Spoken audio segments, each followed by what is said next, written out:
years is there's been this wave, and everything travels faster through social media, and you almost daily there are news stories about people of influence that are ditching the meat or becoming more plant-based.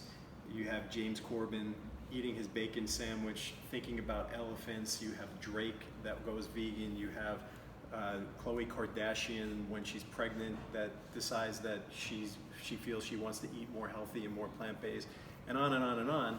And that's the tipping point in my view. And so, our society is influenced by people with influence, and more of them are becoming plant-based or eating more plant-based. More and more stereotypes are being crushed. You have the fittest people in the world that are vegan. The strongest man in the world is vegan. The NFL athletes, basketball players. Just about the entire defense on the Tennessee Titans are vegan. Yeah. Thanks to Charity Morgan. Yeah, shout out to Charity Morgan. Yes, Charity Morgan has done a fantastic job of not only with her husband Derek, but the whole team. And you have Kyrie Irving, who's one of the best basketball players in the world, who's vegan. And so many other athletes and celebrities and performers and people with influence, government. You have Al Gore and Bill Clinton. You have Cory Booker. You have so many people. The mayor of Utah had a 7-day vegan challenge to his constituency. You could edit that or keep that in. I stumble on my words sometimes, but the wave is growing.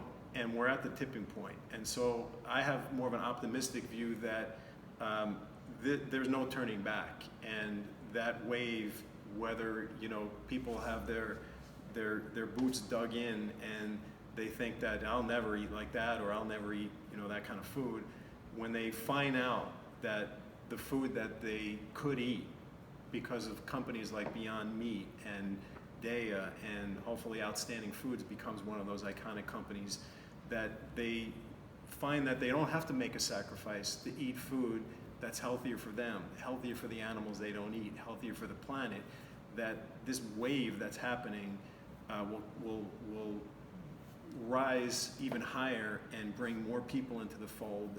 And not only will more people eat more plant-based, but I think the attitudes of what the food supply has been and what the food choices have been are changing and changing fast. And I think, we'll wake up in what did you say, 2030? 2050. 2050. Well, maybe even by 2030, we'll wake up and people will think that meat is the new cigarettes. And, there'll still be people, who still smoke cigarettes, even though everyone mostly knows that it's not healthy for you. Yeah. But meat will, in my opinion, be the new cigarettes.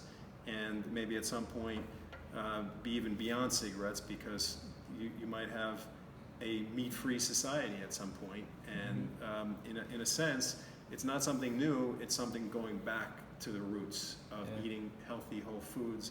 Even in the medical profession, the Hippocratic Oath is let thy food be thy medicine and thy medicine be thy food. But we all know doctors aren't prescribing, for the most part, a vegan diet for their patients. They're prescribing all these pharmaceuticals, but many now are and have been prescribing plant-based diets. Even major hospitals now advocate plant-based diets for the health of their patients. So the shift is happening, and more and more people will get on board, not even so much because of the social messages or even the influence that they're seeing and being subjective to, but because of the quality of the choices that are improving. And we hope to be part of that.